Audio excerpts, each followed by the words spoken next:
Welcome to the Lockdown Economy, a social nonprofit initiative at the think tank AlterContacts to help small businesses and entrepreneurs overcome the challenges of the pandemic and reactivate the economy. I'm Mike Tierney, and today we're visiting Phoenix, Arizona, and we're speaking with Sarah Bingham.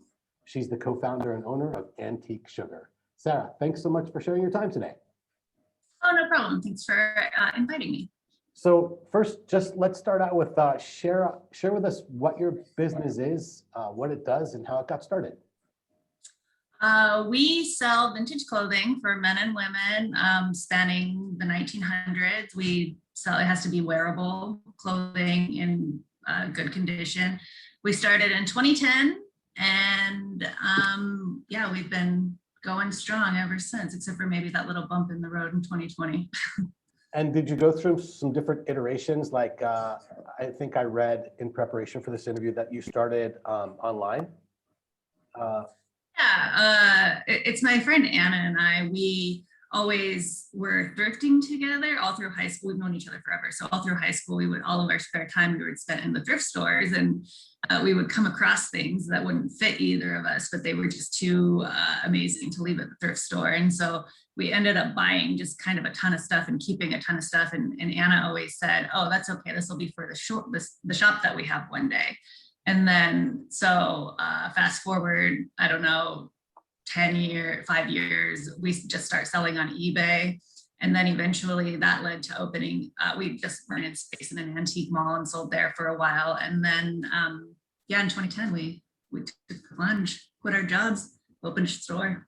And this was all like in the Phoenix area when you were doing your thrifting and before? Yeah, well, we grew up outside of Phoenix. We grew up in a small town called Sholo. Mm-hmm. So that's kind of where we started, and then came to Phoenix for college and been here ever since. And so did you have this idea, sort of the seed was planted way early, like during your college years? Oh, high school years. Annamarie always knew that we were going to have a shop. Like, it was just something that we always talked about, but had no idea how to do it. And everything just came together really fast in 2010.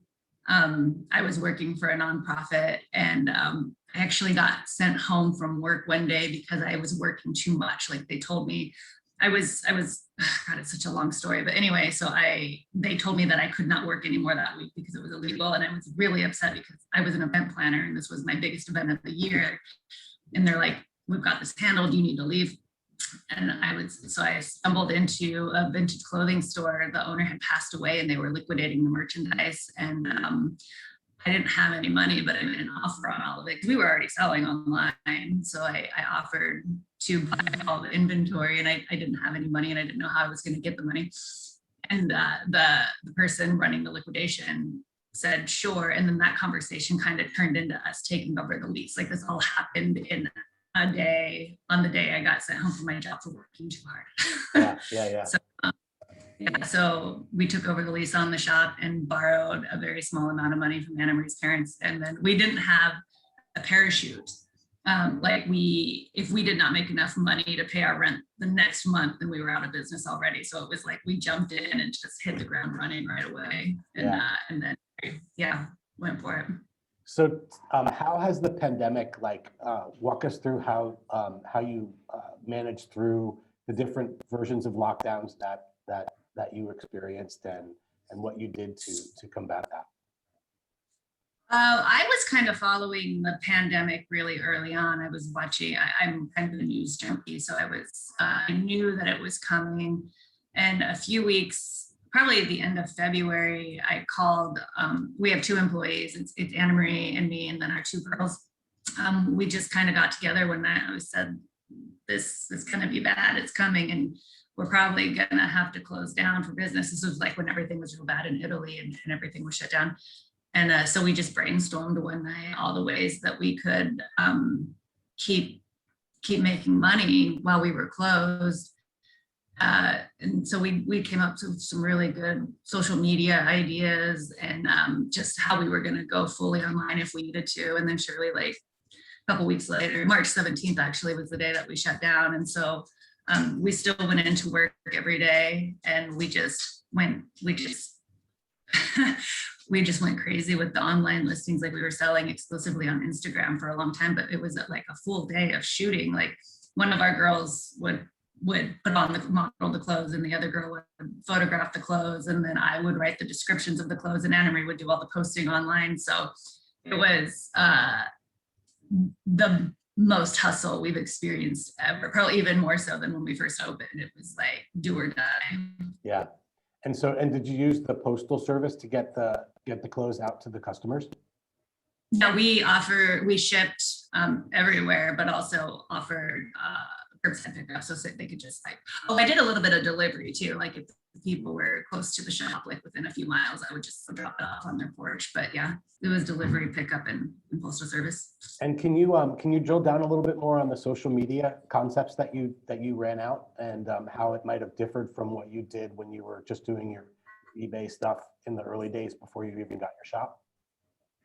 Yeah, well, okay. So in the last couple of years, we got kind of complacent with our online sales. Like the in-store sales were rolling pretty well, and we were selling on eBay and Etsy in the beginning. And then kind of as sales grew in the shop, we realized that we didn't really want the hassle of selling online anymore. It was very expensive. The fees involved with selling on those websites, it's kind of a big chunk. And then also just like the TDM of doing the listings.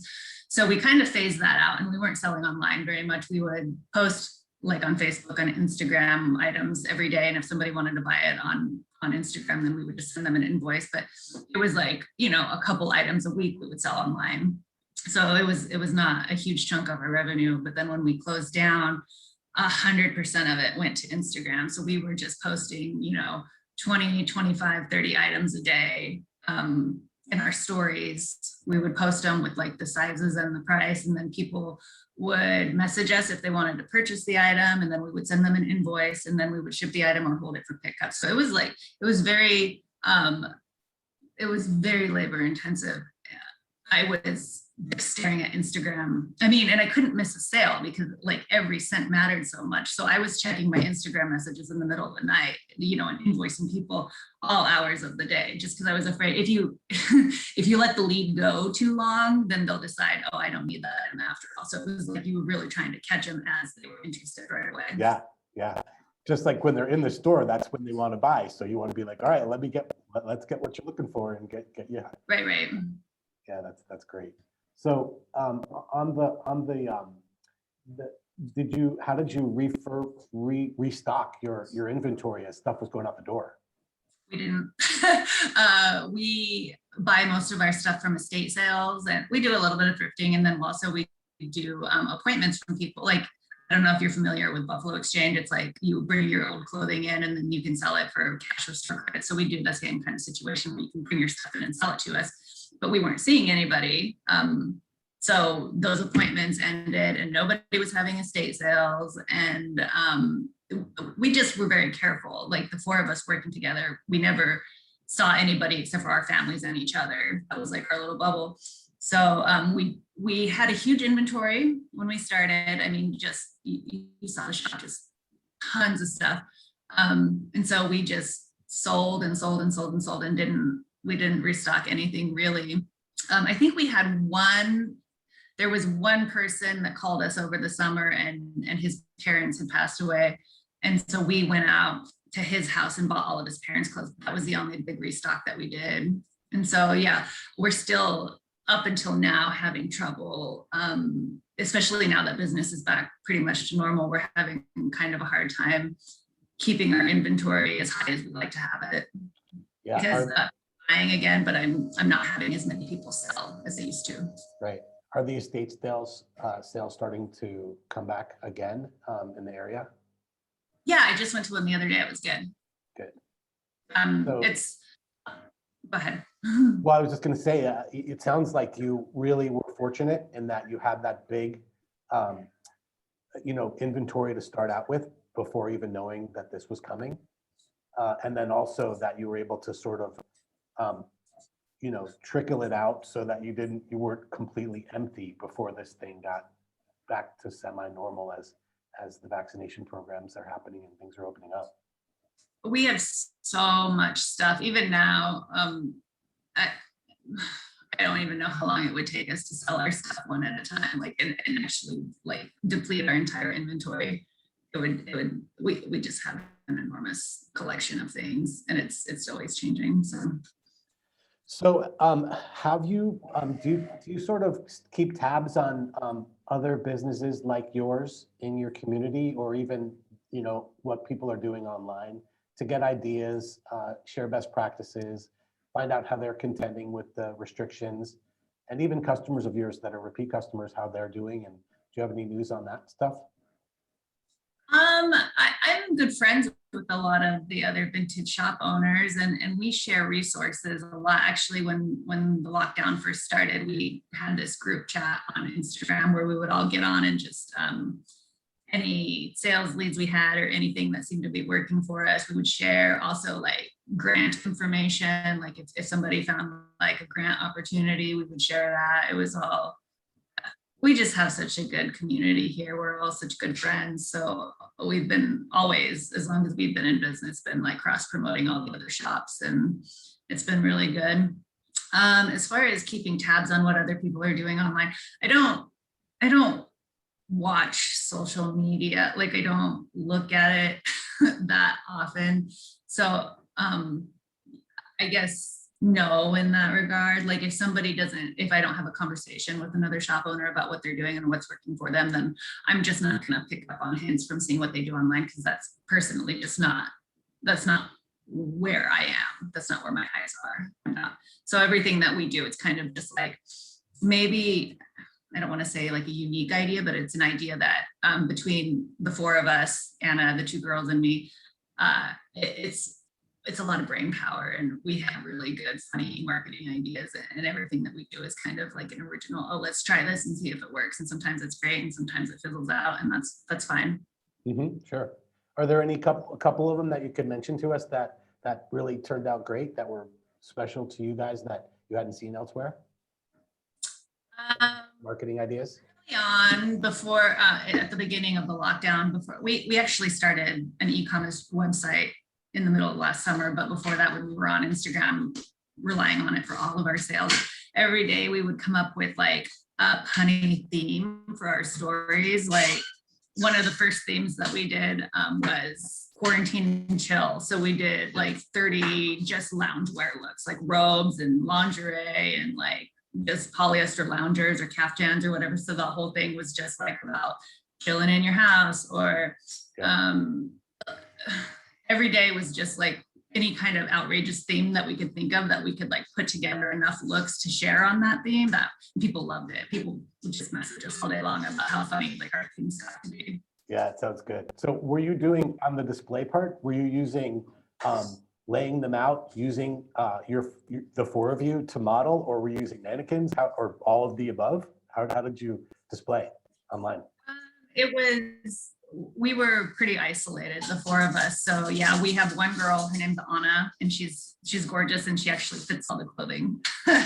So she never wanted to be a model, but that's kind of what happened. I mean, everybody kind of stepped up and did what they could do, and she's still modeling for us. And we're very grateful for that. But so she would model the clothing, and then Jasmine would take all the photos, because she was kind of like the artsier one. And then Anna and I, the vintage. So we would like write all the descriptions and do the pricing and invoicing and stuff. Yeah. That was kind of our admin job. Yep. Just everything fell into place really fast. Everybody just kind of like found their niche and did it. And everybody just did what they had to do. Like, there was no, I don't want to do that. It was everybody involved knew that it was do or die. Like, we had to get busy, we had to stay busy, and it was hard. But then looking back on it now, it was also really fun. Like, all those days together with no customers in the shop, like the shop kind of got torn apart in those months because our cleaning lady wasn't coming, and we didn't have any customers that we had to keep the shop nice for, and like we had to move stuff around to get good pictures and stuff. So I don't know, it's just really, it's fun to think about when it was just kind of like, it was terrifying at the time, but looking back, we had a lot of fun together too. Yeah, baptism by fire. You got to make it work. And we did. Sometimes that's when the ideas flow best. Yeah, nothing was off limits. Like we would literally try anything. And I don't know, it was fun and we made it and it feels good. So in the coming months, as things continue to hopefully open up and we get back to like a sort of at least a new normal, what are your plans to open back up and maybe get to where you used to be, or to be even different and better through this? Do you have any things on the horizon that you're going to do that you're planning on? I can't wait for my entire staff to be inoculated. I'm fully vaccinated and everybody else that I work with has had one shot. So we're just waiting on those second shots. And then I can be slightly less of a tyrant when it comes to people wearing masks in the shop. This is something that I deal with daily, is people walking in without masks. And I need to make sure that my staff and their families are safe. So I'm being very strict about that. And I cannot wait to stop having that conversation with people. Like I said, we started our shoppable website, which streamlined our entire online process. Like it wasn't such an Instagram hustle anymore. Now we just post items online on our website, and then we share them on our Instagram so people know that they're available, and then they can click over to our website and purchase there. So that's gotten a lot easier. And it's been a really big, ever since we've been reopened in person, so we have our regular in-shop sales, which are back to normal as of like last month. We're kind of where we were in 2019. But now we have this kind of enormous boost of the website because that hasn't slowed down either. So we're actually kind of stronger than we ever were before without relying on eBay and Etsy. We kind of have our own thing going on now. Right. Yeah. So you don't need to rely on them and pay them their chunk of fees. Right. Yeah. So that's good. So that was one of the. So the whole online part that was maybe a little left alone and maybe a little rickety through this process has become strong and will benefit you as you move forward when you're doing online more and shop. Yeah, since we took the time to actually build the system that we wanted rather than using somebody else's and paying their fees, yeah, we're going to maintain that, and it's going to be probably a big part of what we do going forward. So Sarah, if you could raise your hand to the world and say, hey, I could use some help with 3 things, what would they be? I could use some help with people taking science more seriously. I would really like people to trust the scientists and what they say. We could have gotten through this pandemic so much sooner and with so many fewer deaths and just sickness if people would have just believed the science. That's my biggest thing. Help. I don't have any more help to ask for. Everybody, the community was so amazing. Everybody, like our customers really came through and supported us, and we got some help from the city. We got a grant from the city. We got a grant from a nonprofit, the federal government. We got a PPP loan. Like it was more support than I could have imagined. And we're just so grateful for it. And at this point, like we're back on our feet and sales are good. And as soon as this pandemic is legitimately over, we're going to be stronger than ever. And so we're just so grateful for that. That's great to hear. Well, I think that's all the questions I have, except for one more that I usually ask it. And that is, did I forget to ask something, or did you want to share something else about your business and how you recovered from the pandemic and the restrictions that our audience might learn from? I don't think I have anything else to add. It was just believe in yourself. You can cope with anything that happens. I mean, we've all survived to this point, right? with every terrible thing that's happened in our lives, we've made it through. And so like you can handle the next thing too. Right. Well, Sarah Bingham, thank you so much for sharing some of your time today. We really appreciate it. And Thanks for having me. Yeah, and thank you everyone who's had a chance to watch our interview today. Please share our interviews with your friends who will find it useful, and subscribe. We have interviews with business owners and entrepreneurs from all over the world, big cities, small towns, and everything in between, sharing their best practices. And that's going to do it for me today. Thanks so much, and we hope to see you next time. Have a good day.